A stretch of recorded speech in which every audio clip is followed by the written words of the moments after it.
Hey, good afternoon, everybody. Hope you're doing well.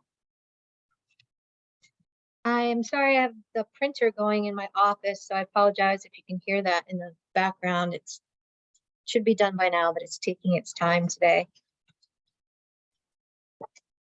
So we're going to start off with some introductions, and I will kick it off. I'm Joanne Roberts, and I'm assisting to facilitate these meetings. Hello, Michael. How are you? I'm doing well. I'm Michael Bennett. I am with the Couch Family Foundation. Hey, Damien. How are you? Doing well. I'm Damien D. Nicole. I'm based out of Randolph, Vermont, and I'm the chairman of the board of GMEDC, as well as on the board of Vital Communities, and been an active member of the group working on the Randolph Child Care Project for longer than I can remember how long it's been now. So Brenda, you may know even better than I do, about 4 or 5 years now. So. Hi, Brenda. I see you're saying that's 4 years. How are you? I think it's going on 5, though. Damien has been a great leader there. I'm doing well, thank you. Good to see you, and congrats on your retirement. I saw in the paper. Yeah, so I work with Let's Grow Kids as a community and program support specialist, so helping communities and programs think about how to meet their childcare needs. Great. Hi, Amy. Hello, I'm Amy Brooks. I'm the Executive Director of the Early Care and Education Association, and I'm just finishing lunch. Hi, Jen. Hi, everyone. It's been a while since I've been able to attend these meetings. I've been covering in classrooms, but fortunately today is a vacation week for a part-time staff member, so I am able to be here. I am the owner of Creative Kids Adventures, and I have a child care center in Grantham and 4 after-school programs between New Hampshire and Vermont. Glad to see you again. Thanks for hopping in. Must be incredibly busy, so I appreciate it. Hi, Lori. How are you? Hi, I'm fine, thanks. I'm Lori Brown from Mascoma Bank, and I work in human resources. And unfortunately, my camera stopped working earlier today, so I don't know what's going on with it. Well, that's quite okay. I'm glad you're here. Hi, Anna. I see you under Hank's Otter, I think. How are you?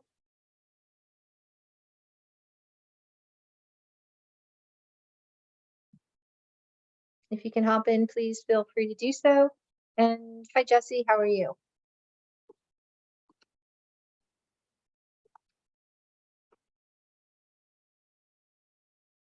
If you get a chance to hop in, we're glad that you're listening, and feel free to participate whenever you get a chance.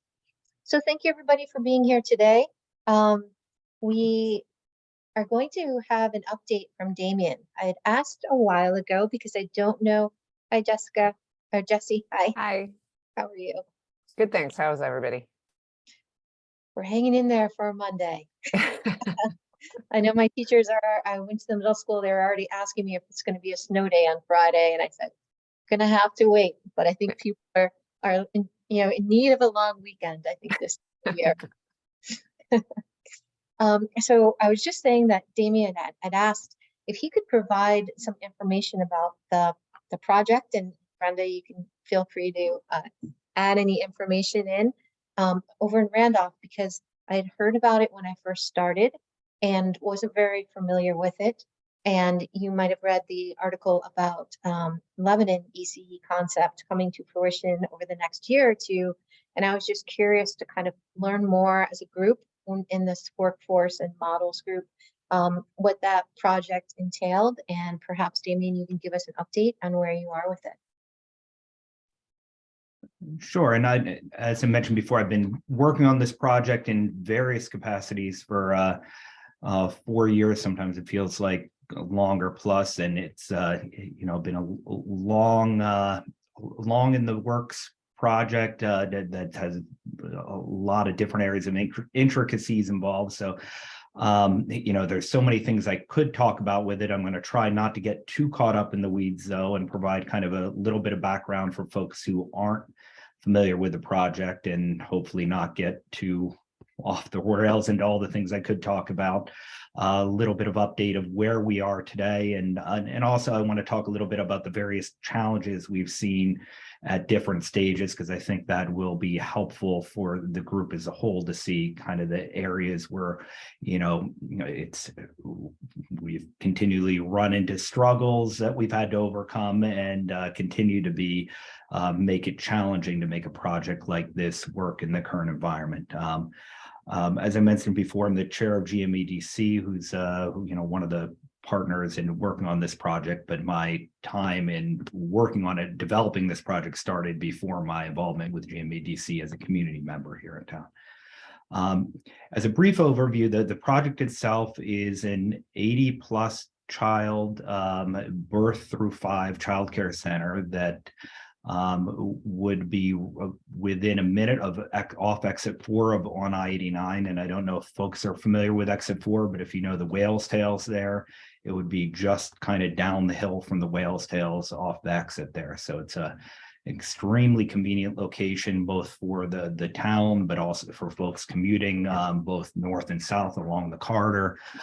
So the idea is to build a center that's going to serve, the region, and to use both a combination of economy of scale and locations to be able to provide both the working salaries for providers that are going to be competitive with those working within education, as well as also to be able to service everybody along the economic scale in the community.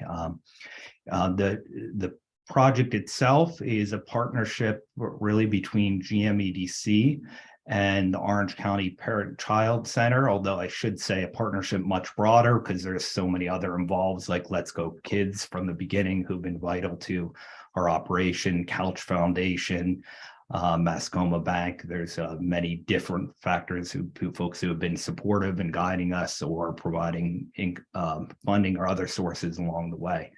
The project itself actually developed out of purely community-based movement, where it was recognized in the town that we the shortage of childcare was having a dramatic impact on both our town governments, our businesses, and there was no individual stakeholder who had the ability to solve the problem. There was no one business who was going to come in and build a center. There was nobody out there looking to start a childcare center in a rural town like ours, because just the barriers of doing so were too great. So a group was formed that was a combination of community members, the school system, Gifford, GMEDC, local players, to figure out how do you create an environment where we can basically recruit a childcare center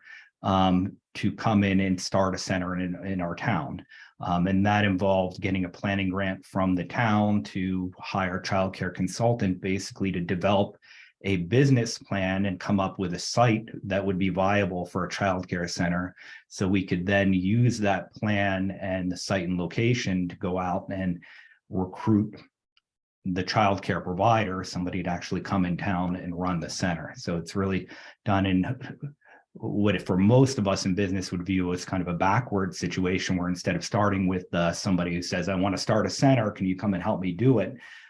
We started with saying, we need somebody to start a center. How can we make this something that is attractive or viable for a provider to do?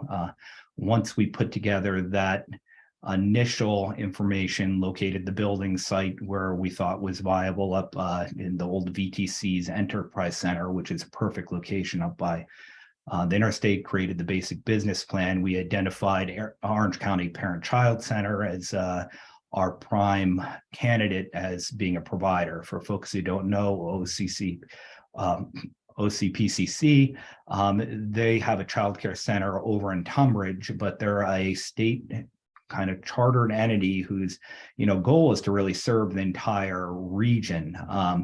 But they have a fantastic center over in Tunbridge, but it's in a location that's very difficult to serve the surrounding community. And they're not in a position, both as with all our childcare centers, with either staffing or financing to be able to either take on debt or to do a project like this on our own. And that's where GMEDC comes in. So GMEDC is a private nonprofit economic development organization. We serve the state of Vermont Agency of Commerce and Community Development. And our job, we don't have money ourselves, but our job is assisting businesses and communities in developing projects that support the economic prosperity in the region. So what we're good at is identifying how to put together capital stacks, how to make projects work and sources of funding for it. So that developed into a goal where it's our job as EDC to try to eliminate the debt and the burdens of actually building and developing the center and take that off of the plate of Orange County Parent-Child Center. So we will handle the debt, handle the development, the project development, the putting together the capital funding stacks so they can focus on running the center itself. So that's how the basic project was developed and formed. The next step, of course, was getting the building under agreement so we could purchase the site. And then the challenge we've been working on for the past 2 years, and this all kind of took place right before COVID hit. So like many of the other business, we had kind of been rolling along, gotten together some of our fundings, gotten the building under agreement, COVID hit, and that both delayed things and of course caused us to have to rework much of our numbers and our programming over the past 2 years. But since then, we've been working on putting together our various funding sources, our capital stacks, and figuring out how to get the timing right to put together the money, the funding, so we can close on the building, which is scheduled to occur next week, and then proceed to the next stage, which is actually building and developing the center itself. So I think that covers most of the general overview of the project. Brenda, is there anything that I missed there? I mean, there's lots of stuff we could throw in there along the way, but a general side of it, can you think of anything I missed that? I think it was a really great synopsis of the project. The one thing that I would say that you're not going to say is how deeply engaged and involved you have been at every step of the way. Damien, I think, was the chair of the community group, where all the community folks and the municipality and employers and the school system and like everybody was at the table. And so kudos to you, Damien, for keeping what started out as a conversation around a need, going and sort of figuring out what each next step was and still is. And one other thing I would say, it's a huge cause for celebration that next week is closing. It has been a long time coming, and COVID did throw quite a wrench into the spokes. And the next thing I want to talk about a bit more, if does anybody have any questions about the general background or the project itself before I talk about some of the challenges that we face that I think will be helpful for the group to hear, areas that we've run into unexpected roadblocks or we found particularly tricky. I mean, this type of project is tricky to begin with, but we've found to be extra challenging compared to other economic development projects we do, because we as GMADC, we have a lot of experience with these type of projects where we're helping to build a building. We built the LED Dynamics building here in Randolph. We work with Pompanuxet Mills and other companies in similar projects, but there have been many challenges that have shown up in working with kind of this nonprofit childcare type of project that just aren't present in your average economic development project where you're trying to work with a for-profit business. But does anybody have any general questions about the project itself? No, I thought that was a great overview. It's very interesting to just hear about all the moving parts that you've experienced and the barriers that you were able to overcome. If you could maybe talk about, when you provide the update, what your plans are for staffing. I know that that's something that the Lebanon concept has raised questions about, and I'm just curious about your method of trying to attract and also balance with the current providers in that area. Yeah.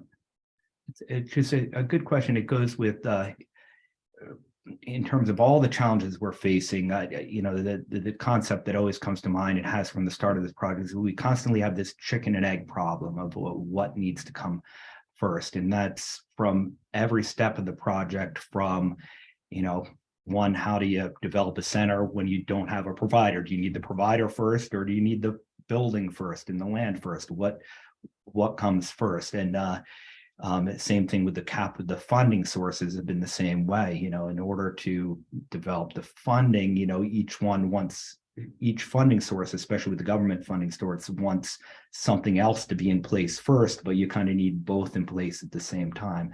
And the reason I brought that up in terms of your question about the actual providers and staffing is that's another one of those providers. You need the center with the appropriate pay to make an attractive business in order to get the staffing. Yet you can't have the center without the staffing. And you need that active center, that's well staffed in order to have a pipeline of interesting folks behind. So on one hand, we're far enough away in terms of even once we close, we're going to have a year at least of building before we're really getting to the point of hiring. But our goal and focus on staffing is to have this be a model and for how you develop, both the pay that's going to be attractive to people, and also to be a resource working with other educational entities in the state who have programs where they're helping to develop childcare providers. We have, both the local technical school, VTC, the Vermont College programs, in order to work with them to help develop that pipeline of students who are going to be interested in filling that position.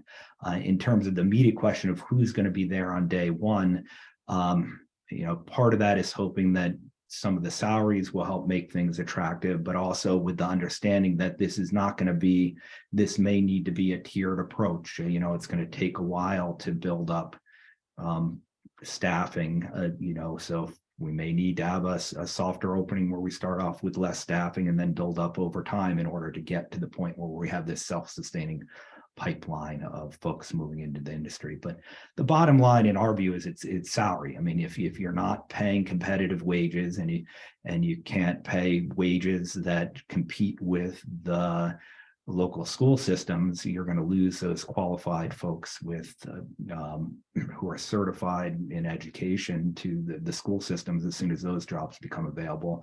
And the school systems right now have a shortage of folks themselves. So it's starting with that salary and building our business plan from the start around how can we provide that competitive salary.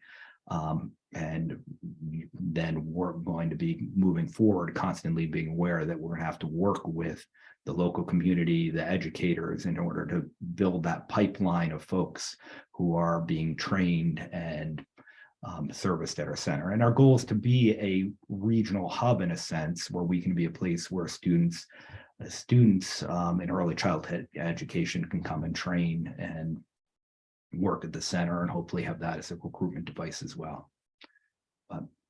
Does that answer your question as well? I know that's there's no hard answer, as everybody knows, but that's where we're going. Brenda, you might have initial thoughts. Well, I would just add that there are two members of the team in conjunction with a third member of the team who are actively dedicated to strengthening the current staff, current staff base at OCPCC, and developing with a plan to sort of onboard people ahead of the game, but they have a place where they can start, so they can, sort of get connected with OCPCC. And so there's a team dedicated to having a staffing plan so that they can open hopefully at full capacity, but there's certainly the understanding that, we'll see, but they're actively working on it. So it's sort of not just waiting to see what happens. Yeah, and then that goes to the second part of the question, which I didn't answer, is that idea of, well, if we're paying more, how do you do this without hurting other child care providers that are there? And that's one of the reasons why we actively pursued OCPCC as a partner, as opposed to with other options of trying to recruit a private, national childcare provider, or somebody from outside the state, or somebody who wasn't actively working already. So we wanted to work with a local provider so we can work in conjunction with them in this kind of hub model, where we're going to be a center with the idea of we're there to support the industry as a whole, regionally, so we can work with them to not harm their existing center, to increase those staff, their current staffing. And one of the things I have in my own head on this as well is the scale that we're going to be working at, and with the working with them as having their other office, is it'll create more opportunities and more flexibility for staffing as well, where you'll have folks who may be able to share and move between sites in the long term, and you're going to be saving some cost on human resources and other functions, especially in the long term. But does that cover, at least as well as I can, your question?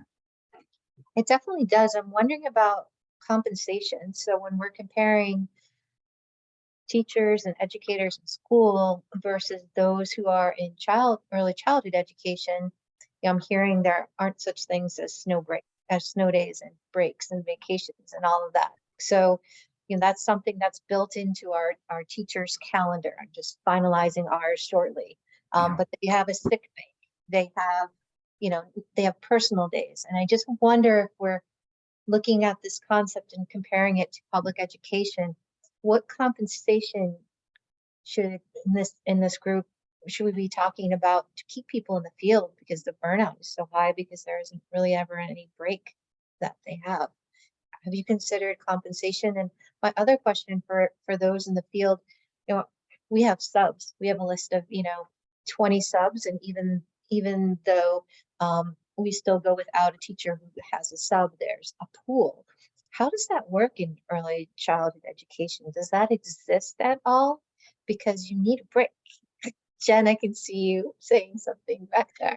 I would say, well, it was just funny because Amy's working on that for us, because right now there is not that pool of subs, but Amy's got a great pilot program that is started, and some of us will hopefully be able to participate in that soon, where they're training subs who would be available for us to call or message on this platform with our availability for an open position for the day or the week or whatever. So we've never had that, which is why I've been MIA for many months. We're all kind of making it work. We're closing classrooms early. We're asking parents to keep kids home when they have to.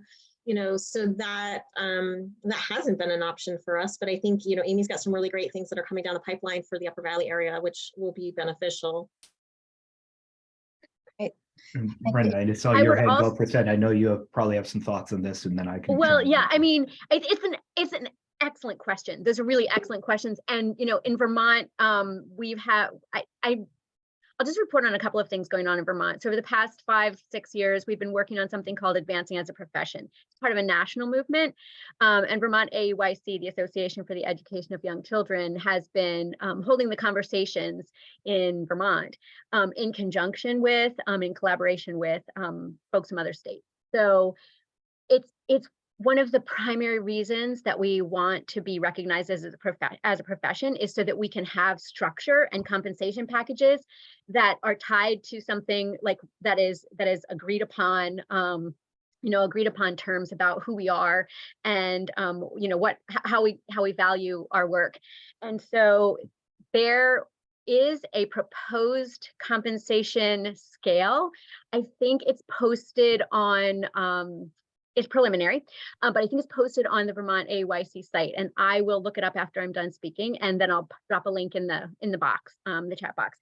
But that and the substitute challenge, when it's so much is tied to compensation, and it's not just the salary, it's also, are there any benefits? Do we have things like sick days? And how does that work for a program? What do families do when we have, paid holidays and we're closed? So It's a complicated conversation. Early childhood educators in Vermont decided that we don't want to be directly necessarily directly aligned with public school compensation packages. So we've been looking at a lot of other sort of similar profession, sort of professions where we think we can find some similarities. So we've looked at nursing and all sorts of other things.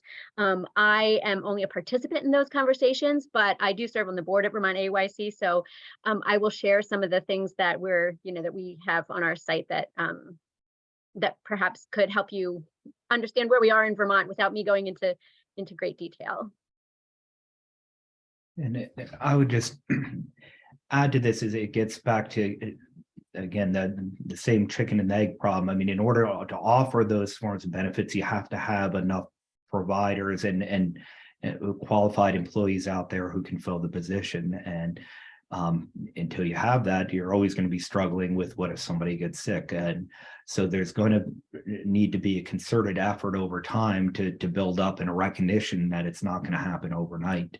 But it starts with compensation and raising the salaries and providing the benefits you can, building up those connections with everybody working on the issue so we can build a base of qualified people who can work at the centers.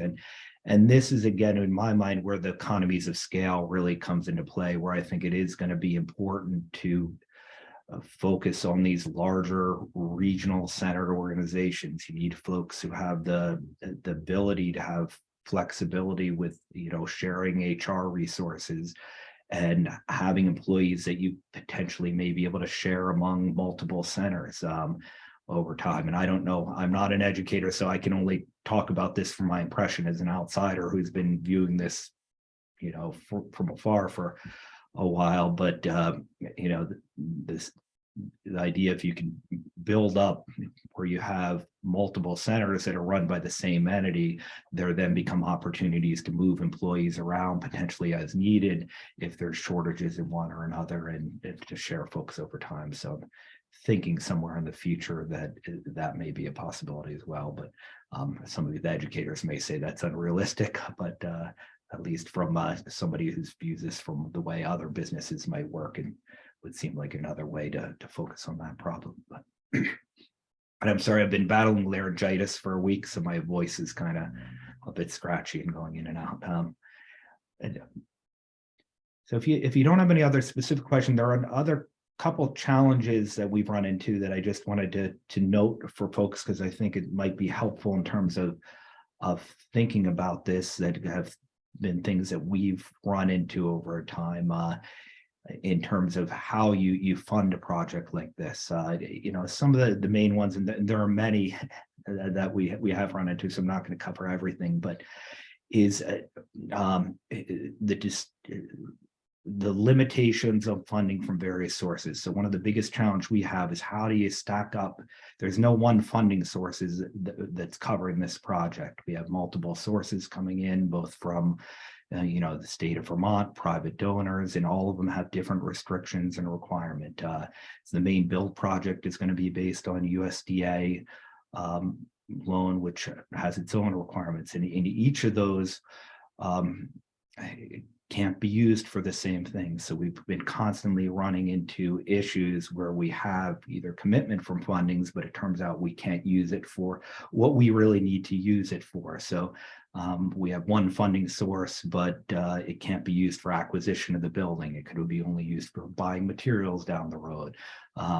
Or we have a source that can be used for acquisition of the building, but can't be used for planning the project. So reimbursement requirements been another big issue. A lot of the government funding sources that we have, at least from Vermont government, require that they be paid out as reimbursement. So we might have $500,000 committed from a Vermont public funding source, but we need to be able to spend the money first from another sort and then provide receipts in order to get reimbursed for it. So when you're dealing with a project like this, where nobody has all the money is being sourced from outside of it, it becomes an extra level of challenge that you always have to be thinking of, where are we going to get the money from in order to, close on the building, so then we can submit the receipt to them in order to get paid back. So we might have the money there, but we have to figure out how we can still get money from another source to get the money that we have committed. Other interesting little hiccups, we have money committed through Patrick Leahy's appropriations bill, but because he retired, that money ends up going to HUD after he retired. Apparently nobody works in HUD from the beginning of January for the next 2 months. So we've had an issue where we have a large amount of our funding coming, but we can't talk to anybody to figure out, okay, when can we actually expect it to arrive and what restrictions might be on it when it comes. So there's lots of these little hiccups that have come up along the way that have been informative, and you don't really find out about till you get there. Run into it a lot as well as with the CRP money that's come from the COVID relief funding, where we've had commitments for funding, but then later on, after we've gotten the commitments, have found out, well, there are additional restrictions that were put on it that weren't expected, and then we've had to go back to the drawing board and figure out which entity could use it, or could it be used or not, and then rework it after the fact. So something to be aware of for anybody who's working on these projects is there's especially dealing with the various government entities, there are huge amounts of unexpected restrictions that may show up later that have big implications for your overall project.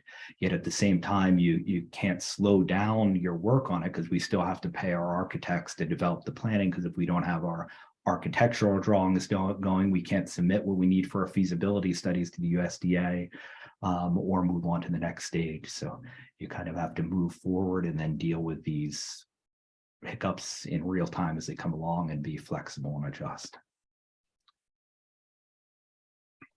Do you know if any of your funding requires Davis-Bacon? Federal? Is that which requirement is that? I'm not up to. I think I know the one you're talking about, but let me. In general, we have 2 major projects happening here in our school district. One of them is at Mount Leb, and that was completely, well, majority of it was funded through ESSER, and then, which was the federal grant that came through kind of for COVID relief. And what that meant is our subcontractors have to jump through so many hoops that we didn't get as many contractors interested in submitting bids for the cost, because it's so monitored right down to the naming of each of the people who are on the project, how much they should earn. We had to hire an outside person to check all of the receipts and to make sure that we're in compliance. And when contractors hear about Davis-Bacon, because it's such a pain, sometimes it's not worth it for them to apply.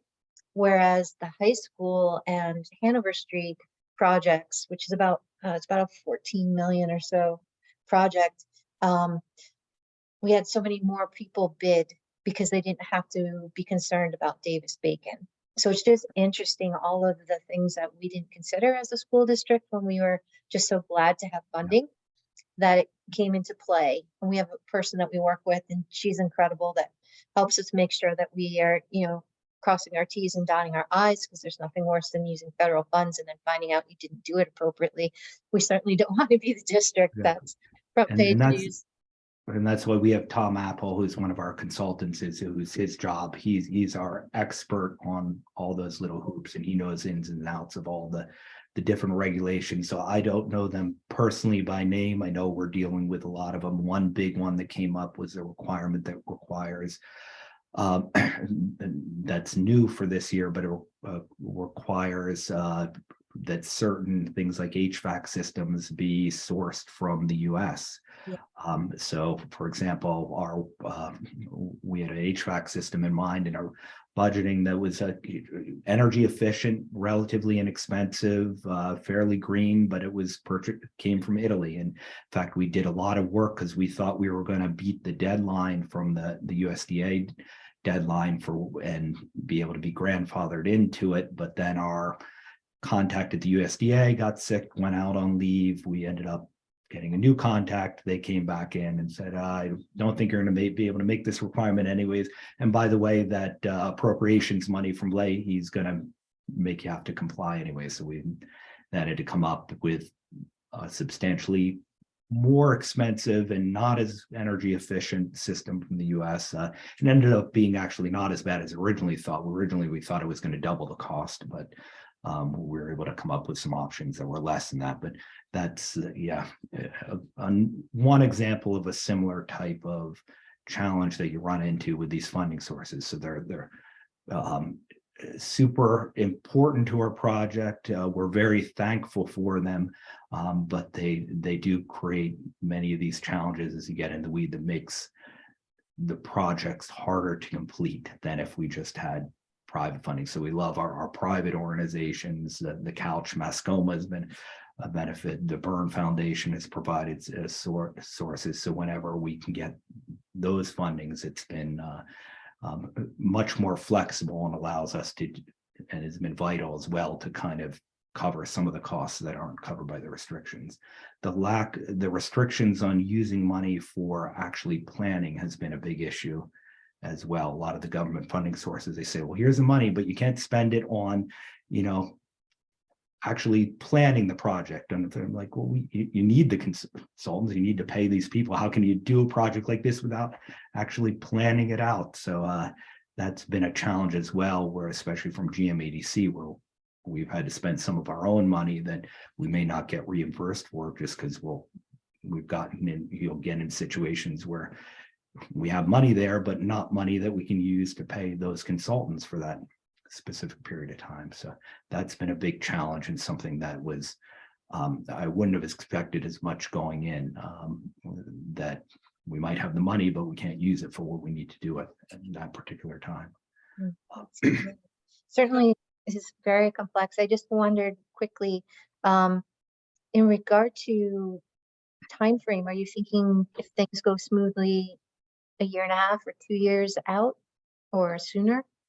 I think it was a little sooner than that, but I forget the timing keeps changing, so I don't want to mention a time. And I actually I was off the last meeting because of my kids' spring break, so I missed our last group meetings, where some of the time has changed. So Brenda, I don't know if you were on it or if you heard the reason. I mean, certainly our goal was to, it's to begin construction, and I think it was within a year, but again, we've had so many shifts of dates between COVIDs, and again, the timing of when that USDA funding is going to be approved. I mean, all those things just keep shifting so often that it's, I hesitate to pinpoint a date, because every time I do, it changes.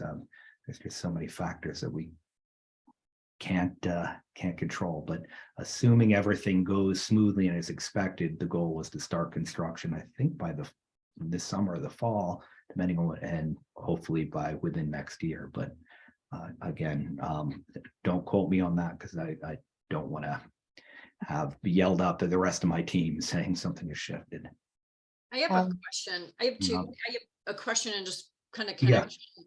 Do you have any preliminary idea of what your entry level wage would be? Like, where are you in, the $20-something range? You in the $13 range? Have you gotten to that point yet? I know we have them all breaking down. I'm the wrong person to ask. I was hoping to have Reba on this call, who's our consultant who has done our business planning. She's actually in Washington, DC, testifying or doing something important down there. So I wasn't able to bring her on. I just don't have those numbers on the top of my head. Reva would, and other members of our team would. just to kind of get an idea, I can actually Yeah. connect with Reba. We had actually connected with Lindsay Yeah, at OCPCC, and they, she was very interested. They're struggling with staff right now, yeah, and they're very interested in learning more about our workforce program. One of the things that we're going to start to do with some of the people that we're bringing in and training is understanding more about where they are in correspondence to the cliff, because we're getting a lot of people that are still struggling with housing. They are very low income. They have, they're using their stipends to buy minutes for their phone. They don't own a computer. They're telling us stories about how during COVID, one child went to school and the other didn't because they only had one computer. And so they had no way for the kindergartner to attend any COVID classes. So the third grader went to school. And they're just operating week to week. I just want to learn more about putting them into a wage that is close to the cliff, where these people will be less better off than they would making something really, even $16 an hour. I think we had it figured out in New Hampshire. It was like, I can't remember, if you have two incomes in the family, obviously that lowers the amount that you can make. And then you lose your childcare, you lose your housing support, you lose your heat, all of those things. So we're just trying to attend to that and study it a little bit. So just kind of know that those things are going on. So when we do try to, it's hard because, someone taking $1 wage increase, they think they're doing their family right by switching jobs, and then they end up losing benefits and losing their housing and the world crumbling. So we're trying to inform them about those things, especially if they have young children and they need insurance and things like that. So yeah. just we do have a workforce program right now. As Jen said, we're launching 6 subs into it within a matter of weeks, a couple of weeks. We have 5 subs right behind that as part of the training program. And then we're going to try to just keep cohorts coming up through to backfill those. We have a lot of those subs that are interested due to vehicle sharing and transportation issues. Their mom's driving them here, mom's driving them there. They may stay in the sub pool for a while, which would be wonderful. If they going to come into the field, they need flexibility if they want to stay in the sub pool. But that's all part of being connected to the ECEA and partnering with the ECA, because we really don't want to be in competition with anybody. We'd like to collaborate and work together, kind of pull all those resources together so that we can actually move this forward in the Upper Valley.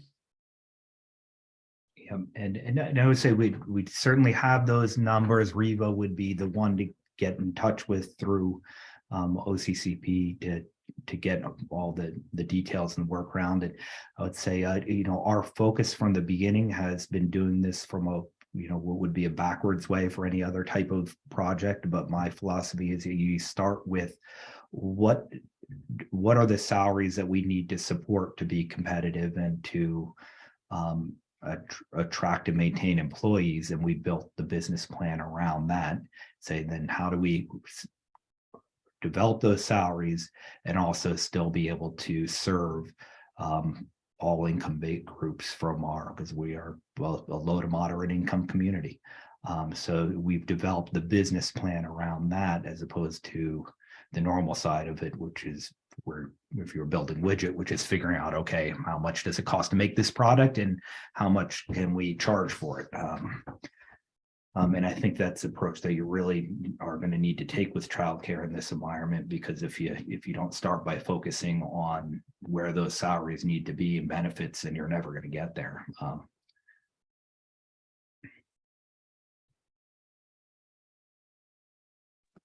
Have you heard from the local early childhood providers? Have they expressed any concern that there's competition, or that's why you partnered with the Orange County? That's why you have developed that relationship?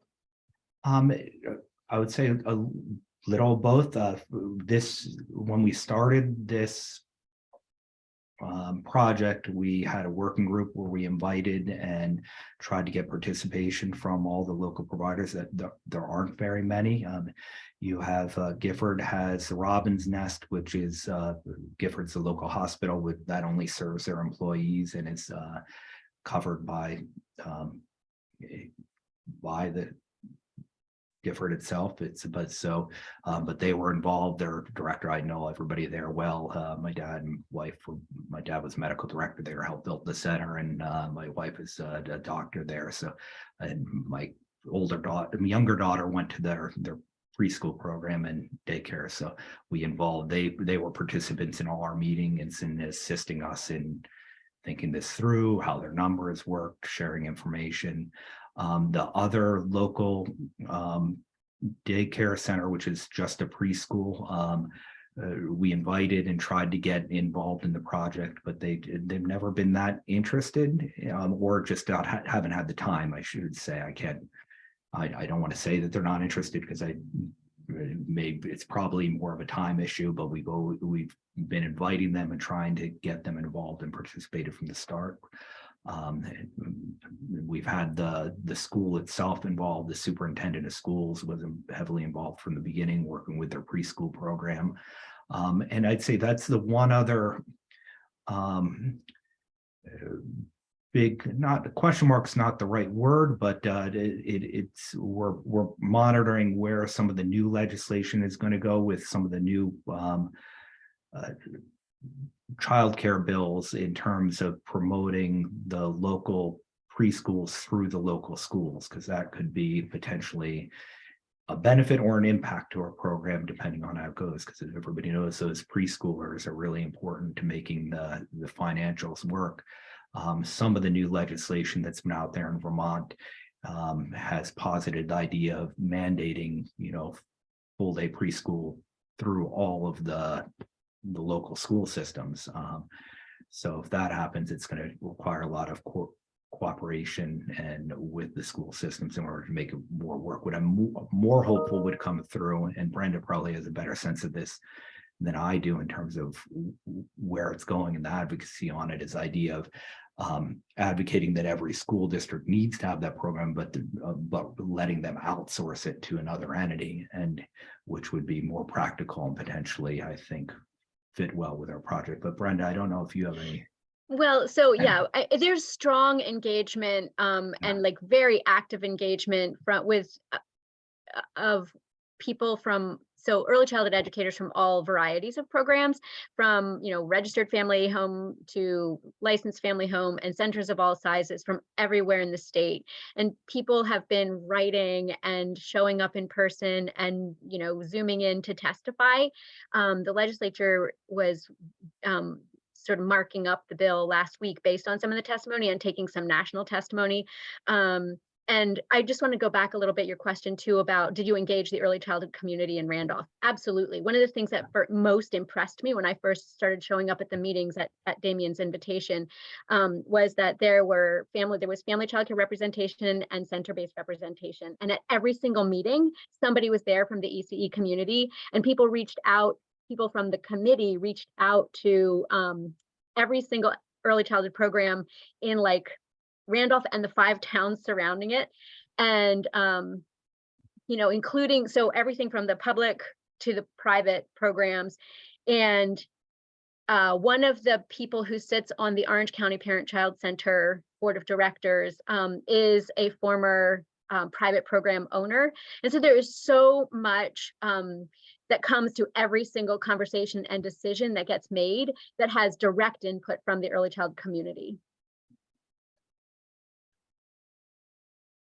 And probably much better way of it, more comprehensive way of covering it than me, Brenda. So thank you. But yes, this has gone through so many stages. In our early stage before GMADC, when Let's Grow Kids was again, it started from this community program where we convened representatives from everybody we could get in the room.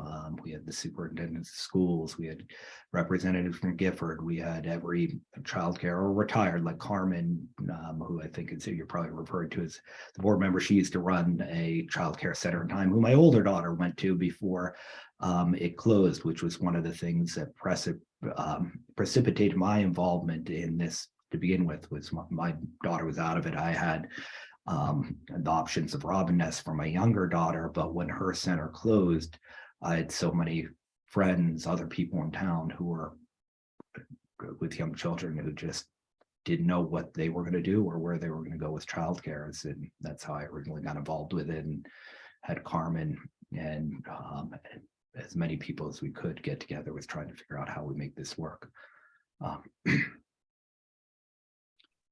Well, I really appreciate providing all of this information. I'm a person that likes to connect the dots and not reinvent the wheel. And I think that there might be more models like this coming out in the future. And so all of the work that you and everyone else has done to invest in it and kind of explain the barriers and how you got through those barriers is really, it's really helpful. So I appreciate your willingness and Brenda's to give us an overview and of things to consider. It's exciting to think that you got through that and are moving ahead. I'm sure a lot of families are going to benefit from it. I think you said approximately 80 spots coming to that area.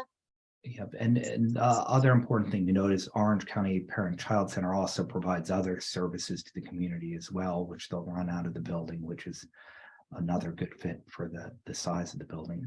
One other note I would like to make too that's really highlighted by this project is just how, you know, for folks who are, and I know it's preaching to the choir here, but there's so many folks out there who still view this as, well, we put subsidies out there, and if somebody wants to do this as a business, they're going to come and start up a business and make money doing it. Our project is a good example of just how difficult and challenge it is if you want to start a center that has a chance of being viable and self-sustaining in a rural town like ours. We have teams of very, very skilled people, both in terms of the private sector and in the childcare sector, and lots of other folks who are highly skilled and highly educated, devoting huge amounts of times and spending a lot of money that we've been able to get together in different grants and sources to move this along. And it is a huge lift. It is not something that would be viable for your average childcare provider or somebody who wants to start a center. And even for a small business, a national provider, would be very difficult for them to do on their own at a scale that would work.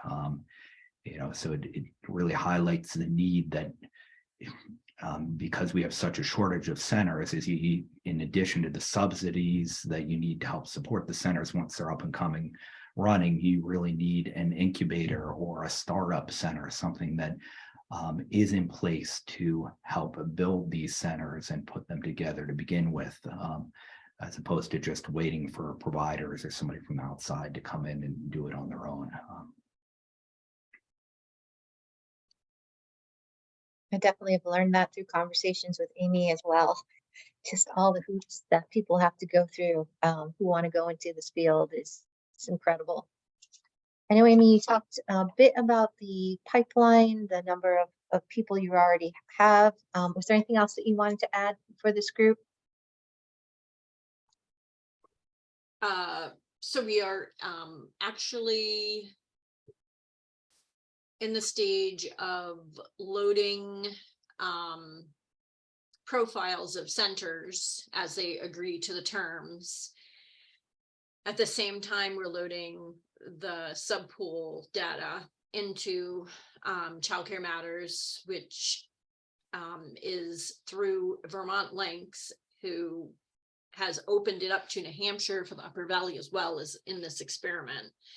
And we're that close. As soon as we can get everything uploaded, then we can start launching it. The centers are coming, they're required to come to a live orientation, virtual live orientation, and we're getting centers with directors that are just like this, like Jen said, like this little ray of hope, like this is, we might be able to breathe a little bit. And we started talking to them about, we have quite a few that need work and really want to sub 4 days a week. That if we don't have enough interest in that area, we may be calling them to use them on like Mondays and then give your staff long weekends and things like that. And they were just like blown away. It was just a little bit of hope for them. So I was happy to even having this conversation is point critical. Thank you to the Couch Family Foundation for seeding this and getting it moving. Regardless, we're just going to plant. Last summer we put the stake in the ground, we started, and it took this long, but we're here. Just really looking to get that modular on site so that we can start rolling in more cohorts behind it. Really want to study the data that we can get from everything, from the experiences of the providers to the use of the subpool system. Possibly the subpool could be an income generating mechanism to help sustain this. They would buy points into the subpool, which would pay us so that we could continue to train people. The end result will be flexible employment. They can be employed full-time, they can be employed part-time, they can stay in the subpool, and people are very excited about that option. And then on the other hand, we're also looking to recreate this to scale it up, and we're looking at going south toward more of region 1 to Claremont. After listening to Damien, I'm definitely staying on the New Hampshire side for my congressional ask. We had thought about looking into Vermont because there could be a possibility of a good site in Springfield, but if we have a really solid, Jean Shaheen contact in New Hampshire, is actually several funding opportunities possibly coming from New Hampshire. We are, Damien, this is a both sides of the river project. Everybody coming through here is going to be qualified on both sides of the river. Their criminal background checks done in New Hampshire and Vermont. They'll have fundamentals, they'll have all the basics, everything they need, health and safety, both sides of the river. So they can crisscross back and forth. And we want to bring that again down to Claremont and see what that looks like.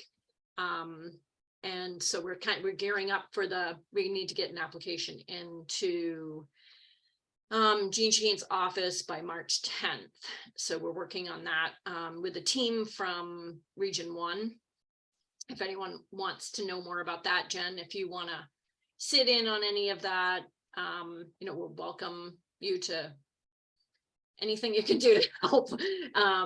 It is a short deadline. We do have Liz LaRose from NADNOC, United Way, who has some experience with this. So we're kind of leaning on her a little bit to help us make sure we have a strong application. And then maybe we can start bringing subs down the river a little bit, literally. Next stop, Keene. So we'll see where it goes. I'll add into the chat. Brenda's been putting information in that I'll just read a little bit about in regard to the benefits cliff. She also added a link and talked a bit about the formula for increased compensation in conjunction with the increased CCFAP and other public investments help to address that cliff. So the Vermont side is beginning to talk about that. And then she did ask, and Amy responded that yes, she did find a fundamentals trainer who can help to navigate the cross-state requirements. So I appreciate the chat. It's exciting. The fundamentals is already crosswalk to the CDA, which has a lot of weight in New Hampshire right now. So as they complete fundamentals, they're completing all the components, more components toward completing the CDA. So they really kind of connected already. We'd love to see the health and safety trainings for New Hampshire and Vermont come together to one. That would be, my feeling is that New Hampshire is going to have to accept Vermont's in this particular case, but we're working on that as well to try to get those people in the same room to talk about some reciprocity. In talking about pipeline, Amy and I had a conversation about having Lebanon High School students share who have an interest in early childhood education work within a center or a family program to see if that's something that they might want to pursue as profession. And we talked about the Hartford Tech Center at one point had an early childhood education program, but due to lack of interest, they couldn't sustain it. And I'm wondering, is there something on the Vermont side for high school students to get their interests? Yes, there's a pre-apprenticeship program. And so students, there's funding, and also students can go, can get like CCV college credits and some endorsements even before they graduate. And you are correct. I used to, when I was the director of a program in Vermont, I used to take students from the Hartford program. And the reason that there was lack of interest was not from the students, it was from the school district itself, because people couldn't in good faith suggest that students go into a profession in which they could not expect to make a living. You know, and so it was not considered a viable profession, which Wow. is another big reason that, you know, advancing as a profession is critical, so that we actually can have that unified voice to say we actually are a profession. We have, you know, expectations and requirements. We are accountable to, you know, this organization, or, you know, we have accountability. All the things that create a profession. You know, would we, you know, would we go to a dentist just because they liked teeth? No, you know, they have credentials, right? So do early childhood educators. And we're just saying, hey, recognize that we're professionals. Here's what that means to us. And so it's being very formalized, and it is a process. It's, you know, I think we're in year 6 for nationally, and year maybe 5 in Vermont to get this thing done. But it's every single thing that has been mentioned today, like the compensation, the cliff, the you know, the stuff, all the parts go together.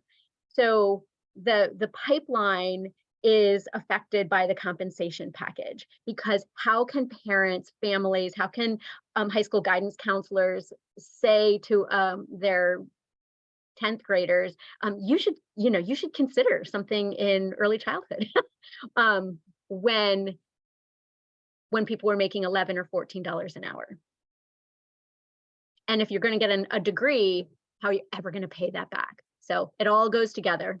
I feel a little bit that early childhood has been derailed anyway, because I remember at some point talking to somebody with a guidance counselor, help them get into a hairdressing school or doing nails or something. And there may be places where you can make a really, really, really good living doing that. Colebrook isn't one of them. But it's what they wanted to do, and they followed that. But if it's early childhood, they're like, oh, don't do that. It derails before it even gets a chance. And hairdressers have to have a license, and, you know, all of those, it's the same thing, but they don't derail it right from the beginning. So, and we found we have actually a couple of people who did their jobs. They worked in a bank, they did whatever, and they don't need to do anything for $50, $60 an hour anymore. They own their home. They want to do this, and they didn't want to go to college because they're over 40. They don't want to deal with that. What do you do with those people? So it's such a mess. If we could just raise it all together, wages, benefits, everything all the way. You know, and then the public school is the goal to steer them away in high school, but they're paying their one-on-one aides $11.50 an hour. That after the, you know, I don't know if that's talking the same story. You know, they should dissuade people from working in the lunchroom too, because they shouldn't be hiring them unless they pay them, you know, living wage. So it feels like early childhood just gets shafted wherever we turn.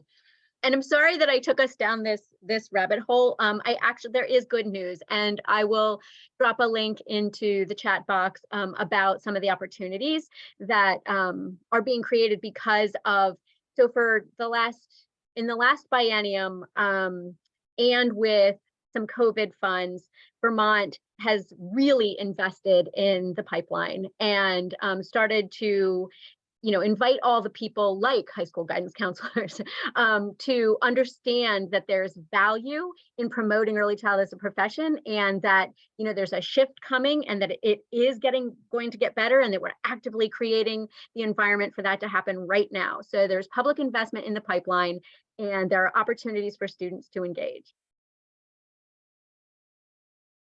So I think one of the things that's really interesting about this conversation related to the Vital Communities Initiative being a bi-state initiative is that while all these things are moving forward in Vermont in a very intentional and thoughtful way, there is no parallel effort in New Hampshire that's trying to advance the profession in this way, or develop the kinds of policy frameworks that support early educators like we are seeing in Vermont. So over time, like, what does that mean in terms of equitable access to early education and care in the Upper Valley, when you think of providers that are going to be operating on one side of the river compared to the other, or workers that will have to choose between working in Vermont, where they could maybe earn significantly more, or working in New Hampshire, or even dollars that flow to families to support scholarships, and co-pays and all these other things. So I think for those of us who are looking at this not from a state by state, but as a bi-state initiative, how do all these things begin to shape the early care and education landscape in the Upper Valley? It's an interesting question, I think, to kind of consider. And what role does Vital Communities play in kind of elevating these inequities that are beginning to emerge? But I'm not looking for an answer. I just wanted to put that out there. Although would note one thing on that, I would say part of that is committing to what looks like it will work, developing it, making sure it succeeds, and then leading by example. We're not going to be able to solve all these inequities at once, but nothing's going to work until we develop something that does work and then prove that it is viable and self-sustaining. And it's one reason I've been so dedicated to this project for so long, even despite the challenges. And I think that it's so important that we do make it work, because until you can get an example of Aurora, and we're in Central, we're not up against the border, so some of those issues are out, but until you can show that you can develop a self-sustaining, viable center that can serve an entire community and pay equitable salaries and provide a place where folks can train and develop a pipeline of students going into it, nobody's going to have any model to follow. So you've got to develop a model, prove that it can succeed, and people will follow that example. I guarantee you, if in New Hampshire we show that we can be successful with some of these programs, as different as New Hampshire is in the way they do things, folks will look at those examples and hopefully learn from them, because we're having these conversations and go in the same direction. But the challenge is, before that happens, we've got to have proof of concept and the evidence that it actually can be successful. And that's where really focusing on a couple of these projects, in my mind, is so important, making sure they succeed.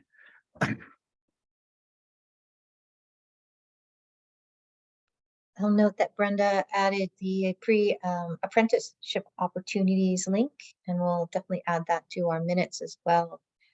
I know that there are some people who emailed me, and unfortunately they couldn't make it here today, but I'm grateful for everybody's time and for this conversation, which I think is just really thought-provoking and meaningful. Is there any other business that people wanted to bring up for today's meeting?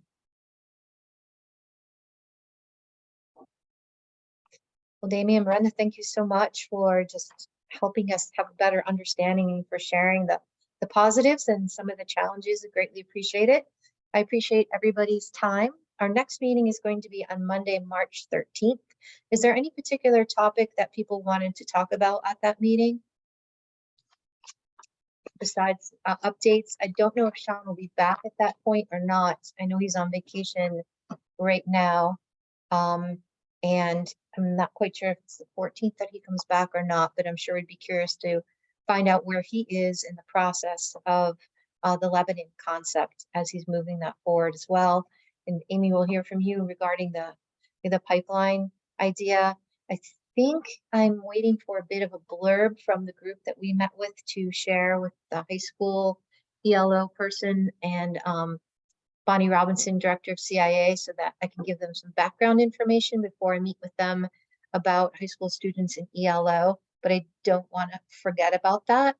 And I do want to leverage with my last few months here in the district, any way that I can support these efforts from my superintendent position before I transition out. Please feel free to let me know, and I'd be happy to do that. Great.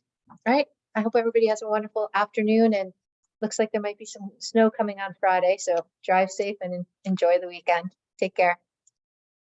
Bye.